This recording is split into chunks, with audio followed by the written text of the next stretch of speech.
Yes, us. Welcome to the Kefi Life podcast. My name is Kiki L, and I'll be your guide to creating a life of Ola Kala. All is well. Together, we'll get back to the basics, and we'll explore fresh new ways to flourish in mind, body, and soul the Greek way. You can look forward to interviews, stories, essential self-care strategies, recipes, and actionable takeaway Ola Kala moments. This is going to be so much fun. Let's get going. Πάμε! Our Lexi for today is Myalo or mind. One of my resolutions for 2025 is to be more focused. This means my Myalo or mind must stay clear of white noise. Keep the Myalo or mind calm and clear because this will allow me or anyone to better focus and solve problems. In the spirit of this episode, keeping the Myalo or mind decluttered from negativity and idle thoughts will allow for prioritizing a beautiful life. The Myalo or mind, it could be your strongest asset. Protect it.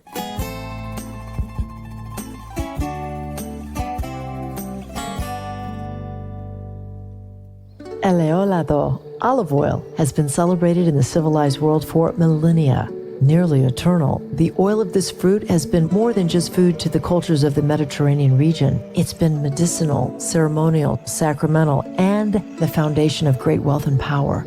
It is safe to say that olive oil is the ethos, the essence of Greek culinary culture. Today, the priceless and life-giving ingredients of this liquid gold can be delivered to you when you purchase your premium bottle of Kefi Life extra virgin olive oil from the region my parents were born, the Peloponnese. The coveted Koroneiki olive is extensively cultivated here in the southern part of Greece, which offers the unique microclimate needed to grow a fruit netting the utmost nutrient value for extra virgin olive oil. Kefi Life Extra Virgin Olive Oil, a boundless amount of value, high in antioxidants with anti-inflammatory properties, linked to good mood and improved mental health. Get your bottle of wellness today when you visit KefiLife.com.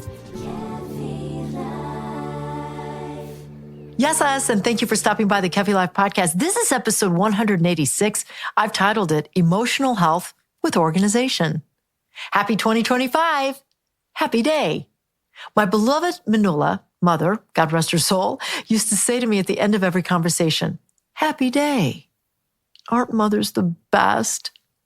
This episode is especially dedicated to mothers, but really spoken and written for all people dwelling in a space that collects things. Did you know that things, if you have too many of them in one space, cluttered all over the place, can disrupt your mental and physical well-being? This episode then helps you get back to what you love doing by decluttering the things that block your flow of function. But first, do you find my content interesting, helpful, and encouraging?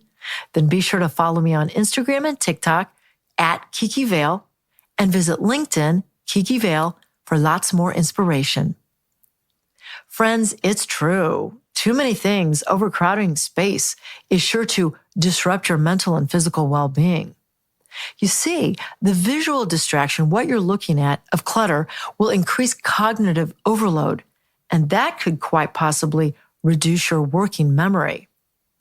Our brains prefer and like order, and constant visual reminders of disorganization will drain our brain resources. For me, Kiki L, personally, clutter, stuff everywhere, makes me stressed and overwhelmed, slowing down the thing I'm trying to accomplish. I'll give you an example.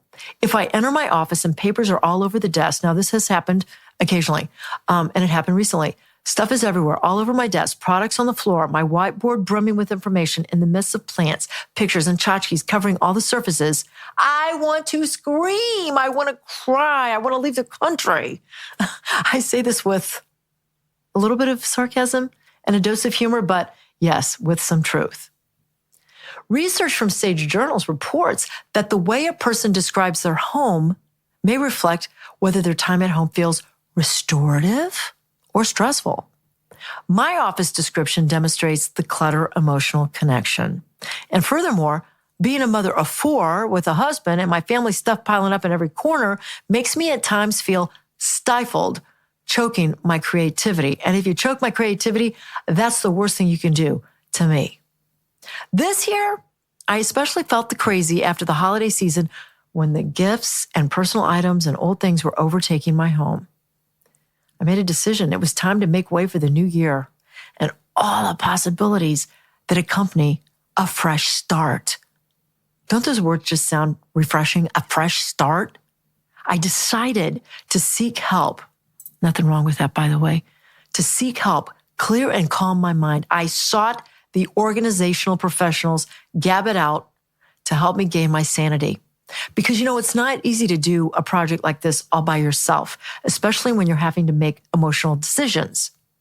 Recently, the Gab It Out ladies came to my home and they helped me organize the 3 spaces that are very cluttered and hectic: my office, kitchen, and lower level. This was a draining job, yet it was very liberating.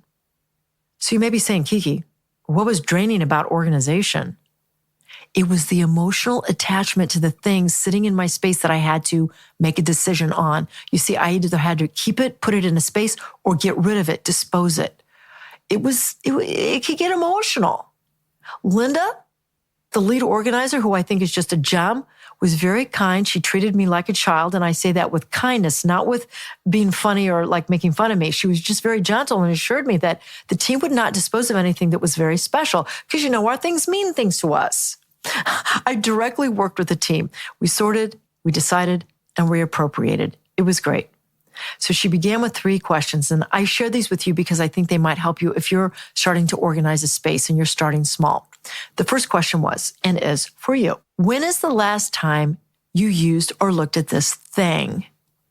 Next, can you toss, file, or put it away in a memory box?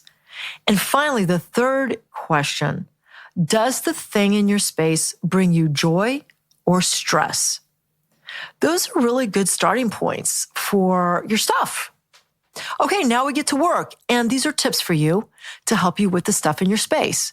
This is how you can go about it if you're by yourself and you don't, have the resources, or you can't call someone to help you. You could even ask your sister or a friend to come and help you out, or your brother or whoever.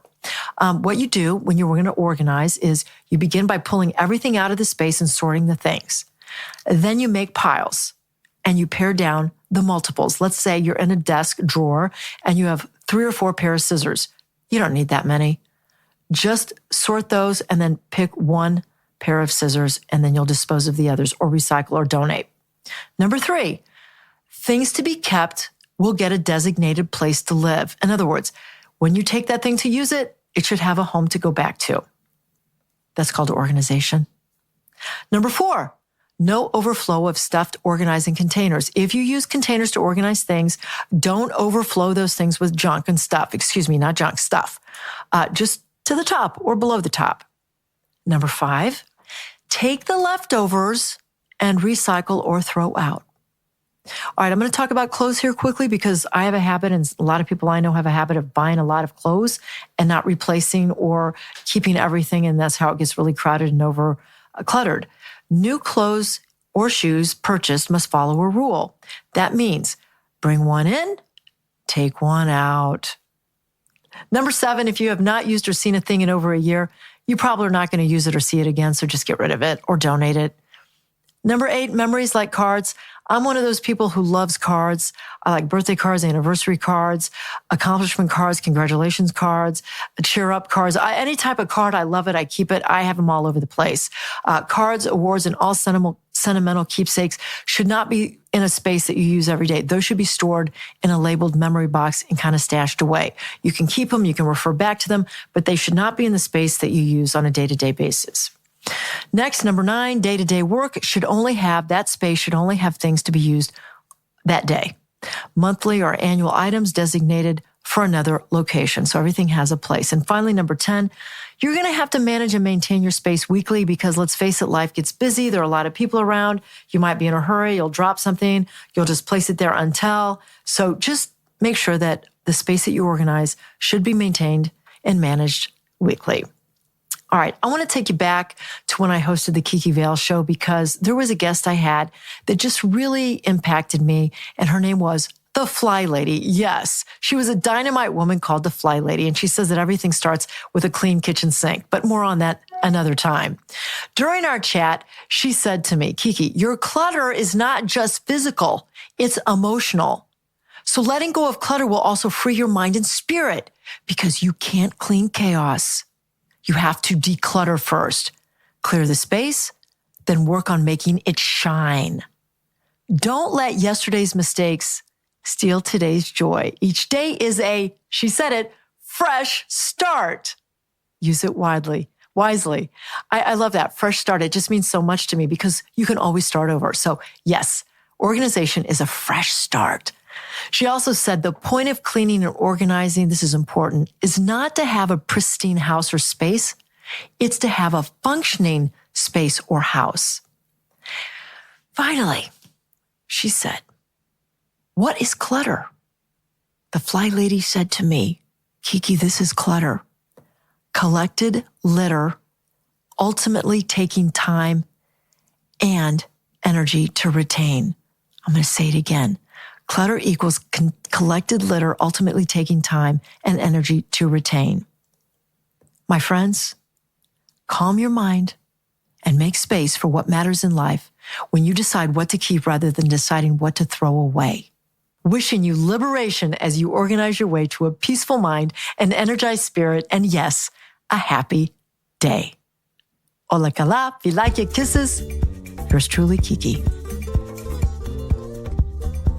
Yummiest! Today I'd like to personally invite you to sign up for my Tuesday newsletter. Why? Because here I will directly communicate with you, sharing additional wellness content and promotions that our team has created for you in mind. I promise not to overload you, only further inspire you. Visit KefiLife.com today, sign up for the Tuesday newsletter, bringing you one step closer to Ola Kala, all is well. Kiki L is the founder of Kefi Life. She is passionate about whole person wellness and living a fulfilled life. Her Kefi Life podcast is created to simply and naturally help you harmonize the mind, body, and soul the Greek way. Visit KefiLife.com and check out Kiki L on LinkedIn and on Twitter. Join us again next time for more positive energy and inspiration on Kefi Life.